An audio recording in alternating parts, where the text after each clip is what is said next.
Olá, amigos e amigas, parceiros, parceiras deste ministério. Tudo bem com vocês? Eu espero que sim. Tenho uma palavra rema profética para as nossas vidas. Vamos ir direto ao assunto? Pode estar lendo aí no seu lar, 2 Reis, capítulo 6, versículo 1 até o 7. Nós vamos aqui falar dos tópicos. Primeiro tópico: quando Deus está na direção de uma obra ou de um ministério, ninguém para esta obra. Naquela época, a apostasia, ela já era grande. O abandono da fé, o abandono dos princípios, o abandono dos valores só crescia, só expandia. Já era demasiadamente enorme naquela época. Porém, os discípulos de Eliseu cresciam em fervor de espírito e mantinham-se firmes em continuar servindo a Deus. Eles viviam numa só fé, num só propósito, numa só visão. Eles se mantiveram firmes, inabaláveis.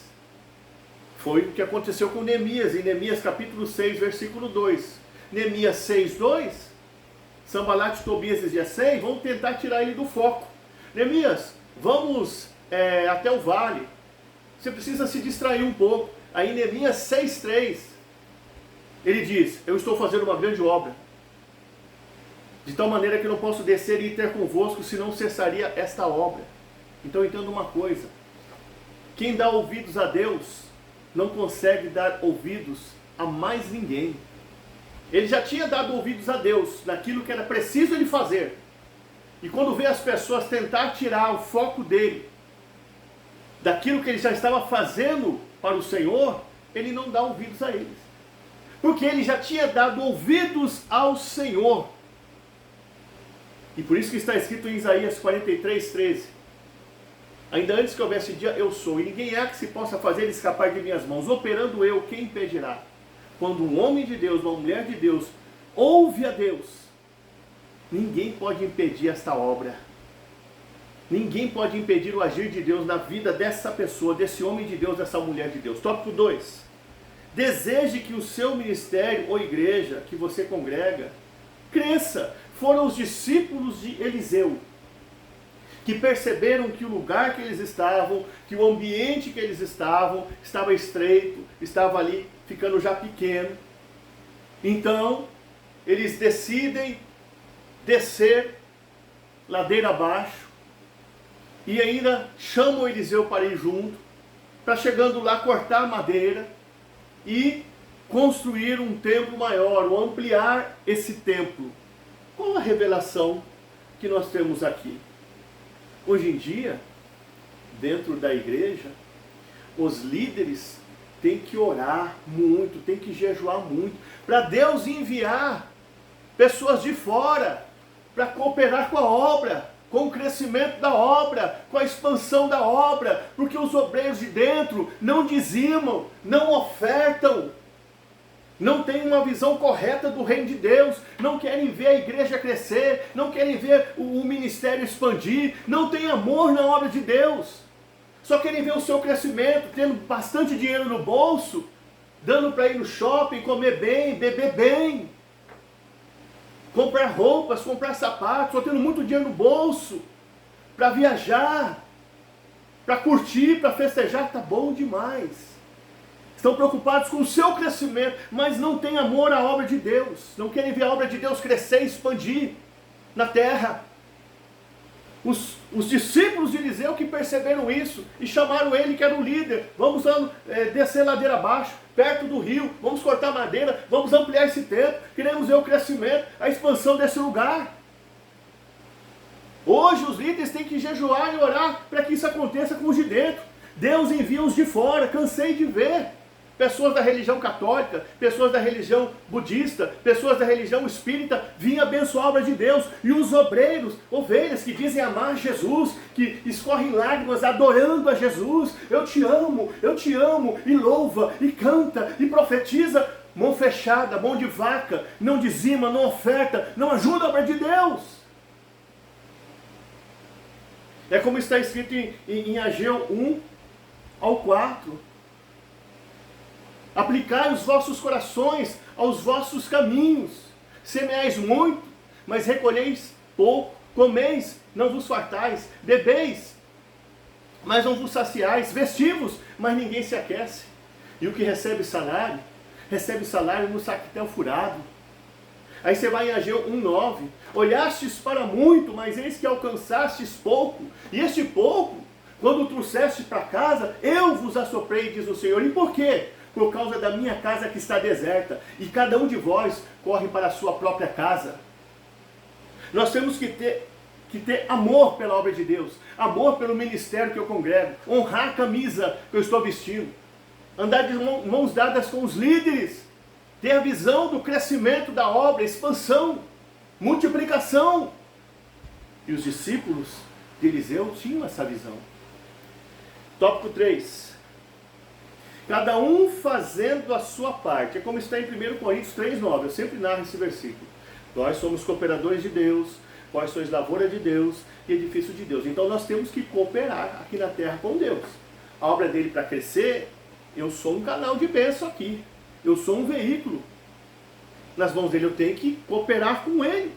Aqui também. Então, naquele momento que eles desceram ladeira abaixo e foram ali perto de um rio, numa mata, cortar madeira, um estava com um serrote na mão, cada um tinha uma função. O outro estava com martelo. O outro estava com machado. O outro estava com um serrote. Ali não tinha morcego não. Não tinha sanguessuga não. Ali não tinha parasita não. Eram todos fazendo a obra. Todos tomaram mão do arado. Eles estavam ali empenhados. Hoje, se um líder convoca para uma reunião, poucos obreiros estão presentes ali. Se o líder convoca então para lavar a igreja, poucos obreiros vão. Se o líder convoca para uma evangelização, poucos obreiros vão. Se os líderes convocam para oração ou para evangelização, poucos obreiros vão. Se convoca para a escola bíblica, poucos obreiros vão. Cadê a nossa conexão? Cadê o amor que muitos pregam? Não tem a visão de ajudar a obra de Deus. Sabe o que se cumpriu na vida aqui dos discípulos de Eliseu? Salmo 133, ó, quão bom e agradável que os irmãos vivam em união. Sabe o que está se cumprindo hoje na igreja contemporânea do Senhor? Lucas 15:16, porque os filhos desse mundo são mais prudentes na sua geração do que os filhos da luz. Está se cumprindo hoje, porque os filhos desse mundo andam de mãos dadas, são unidos, são determinados, têm projeto, têm plano. Eles se respeitam uns aos outros. E nós, os cristãos, ficamos muitas das vezes brigando entre nós, por causa de cargo, posição. Eu não me deu oportunidade para louvar, para pregar. Hoje o irmão não me cumprimentou, o pastor não me saudou. Essas picuinhas, sabe? Essas coisas de crente, florzinha de Jesus, que nunca foi curado. Você vai na igreja para adorar a Deus. Igreja é como hospital, tem gente doente lá dentro, como eu sou e você é. Chega lá e adorar a Deus e quebrar essas barreiras. E nós vemos aqui que esses discípulos, eles estavam focados, porque nós somos um corpo. É como está relatado aqui, ó, em Romanos 12:4. Porque assim como um só corpo, temos muitos membros, mas nem todos têm a mesma função. Cada um de nós temos uma função no corpo de Cristo.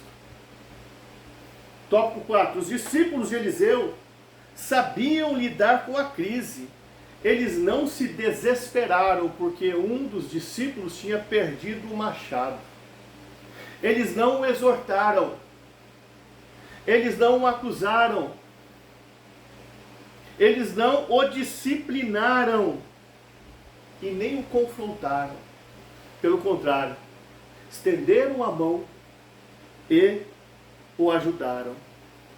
Em tempos de crise, não busque culpados. Busque a solução. Seja maduro, seja madura. Seja experiente. Ponha em ação a bagagem que você conquistou até hoje. Tenha uma visão diferente das demais pessoas. Foi isso que aconteceu aqui. Agora a pergunta é: você tem ajudado aqueles que têm se perdido na obra de Deus? Você tem ajudado aqueles que têm perdido o entusiasmo? Você tem ajudado aqueles que têm perdido a fé? Tem ajudado aqueles que têm perdido a esperança? Tem ajudado aqueles que têm perdido a perseverança? Você tem ajudado aqueles que têm perdido a paciência na obra de Deus, no seu ministério, na sua igreja? Você tem estendido a mão para ele? Ou você tem massacrado ele? Os discípulos de Eliseu poderiam ter massacrado ele. Oh, mas é descuidado, é desdeixado. Por que você não ajustou esse machado primeiro, rapaz? Você não viu que estava frouxo? Mas eles estenderam o quê? A mão. Então entenda uma coisa muito importante aqui. Temos que andar de mãos dadas. Vamos aqui agora para o tópico 5. Deus, o restituidor de perdas. O machado caiu na água, mas foi achado. É como está escrito em Mateus 7,7. Pedi, dar-se-vos-á, buscais e encontrareis, bateis, abri-se-vos-á. O que pede, recebe, o que busca, encontra, e o que pede, ele recebe. Então entenda aqui uma coisa. O que você perdeu na obra de Deus até hoje? Quem sabe você perdeu o esposo, está viúva, perdeu a esposa, está viúva, não sei. Quem sabe você perdeu a visão da promessa. Quem sabe você perdeu os seus sonhos. Quem sabe você perdeu o seu ministério.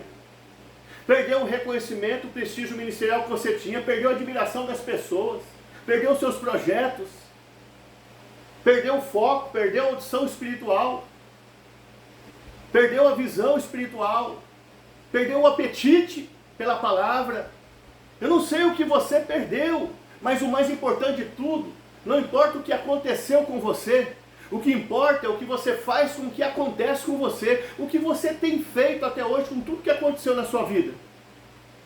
Nada? Então quer dizer que você perdeu tudo isso, ou alguma dessas coisas, e está até hoje parado?